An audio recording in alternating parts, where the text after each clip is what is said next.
Right. I want to open up the phones again because how many times have you been looking at the camera, or excuse me, looking at the television and responding to what they say, either the Republicans, McMillan, or the Tea Party Republicans in the form of Lee, which will be tonight, covered by Chris Woodward, American Family News, onenewsnow.com, or the president, President Obama.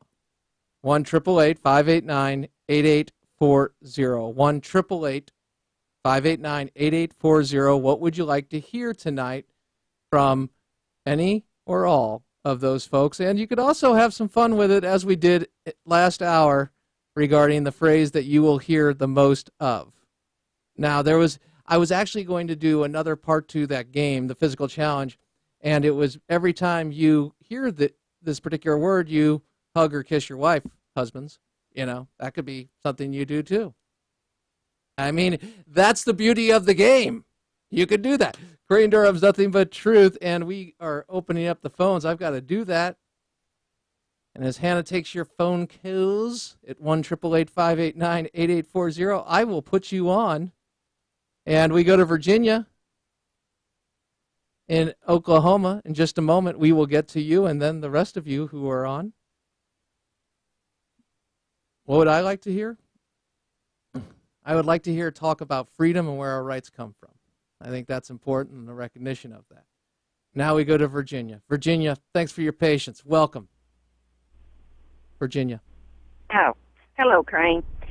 Thank you for what you do. Thank you. What I would like to hear is that Mr. Obama is advocating, resigning. Presidents resign, kings advocate. And so that would be it. I would say he's advocated his responsibilities. Yes. We're not going to hear what we want to hear, what we need to hear. They're not going to tell us the truth. Okay, but what about those on, and pardon me for interrupting, I'm not trying to, I just want to get to it. I know. What would you like to hear from Mike Lee or McMillan, the Republicans or the Tea Party Republicans in their response? What would be the one message that you would like to hear? That we will not abide his dictatorial attitude and action any longer. We will stand up, and we will work. We're going to stand up. I got you. Virginia, it is a pleasure to speak with you. Thank you. And Stay it's warm. a pleasure to listen with you. Lord bless you. Oh, thank you. That's awesome. 1-888-589-8840.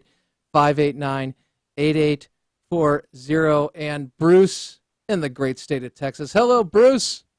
How you doing, young man? I'm doing well. How are you, sir?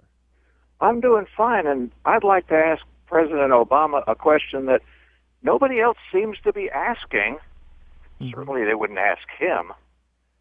I'd like to ask, why were you willing to sacrifice all 30 of the people that were in Benghazi just to get yourself elected? Well, admittedly, 4 people died. There was a staff of 30 over there that if those SEALs hadn't disobeyed orders, they'd all be dead. He went to sleep thinking about his trip to Las Vegas and the election campaign funds that he was going to raise. Nobody seems to remember the other 26 people that got saved. They could have all died, and he wouldn't have cared. Well, Bruce, a couple things there. I have called him a liar on this issue. I have asked where he was, and it's conjecture, but where was he? Was he asleep? And the decisions made. I don't think that any president looks at people being slaughtered and killed with welcoming that news. Nonetheless, I think that we have a president that we still don't know where he was, who made the decisions. Some would speculate that it was Valerie Jarrett who was making the decisions. I don't know. We do know the president has lied to us about this. We don't have answers. And we also know that Hillary Clinton made a statement yesterday about her biggest regret, but about a year ago, she said, what difference does it make? I think it's disgusting. I think it's outrageous. And I think it's an excellent point that you make in bringing up the other people impacted by this and who have been saved. I appreciate that. I would, too, like to know what exactly, where he was.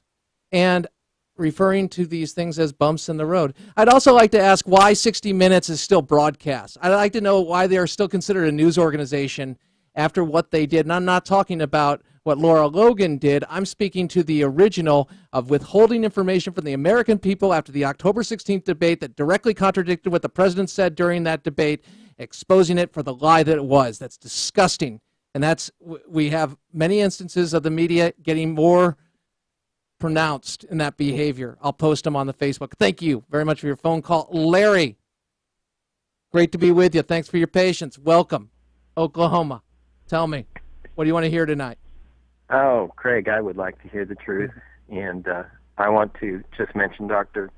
Ben Carson instilled some hope. And I, too, am moved by a man's gentleness and a man's honesty in his personality. And I appreciate your program. Thank you. May you be greatly blessed for the truth. Thank you. Thank you, Larry. And Crane Durham is greatly blessed by you being a part of things and contributing and making your statement. I can hear it. You're getting me emotional, but understand you're not alone. And that's another thing Dr. Carson was speaking to. Cindy, Tennessee. What word, Cindy, will yield the best workout, or phrase will yield the best workout tonight? Watching the State I of the wouldn't Union? say it would be a phrase as much as I would say it would be two words: I and me. I and me, and you'll at least you'll get a good workout, and you'll feel the burn if those are the words, and he says them, and you were doing push-ups and sit-ups. Yeah, I hear you. That's I'll be hit. strong as an ox by the time he's done. Cindy, appreciate your phone call. Thank you. Thanks so much for your program. Thank you. All right. Well, that will do it for calls tonight. And I want to say that I appreciate all the phone calls. Now, understand, I've said this. Here's the guide. Rationalization, justification, and quite frankly, deception when it comes to defending a failed agenda.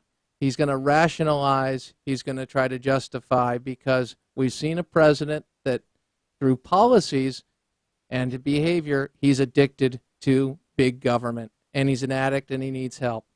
I mean, here's a man who talks about unemployment benefits stimulating economic growth, and under that theory, you would actually say, why don't we just have the government give more money and more money out, and we'll have the best economy going. It ignores where the money comes from, and we have to ask those questions, because America's greatness is really, it's enhanced when people not only believe in America, but they believe in individual Americans and individuals who have been created and have been created in his image, and understanding that there's a plan and a purpose to each and every one of our lives, because God knows us, God loves us. You're worth it wherever you're at. Lock it in. You can go to the Facebook page. I'll be doing my own responding as well to this.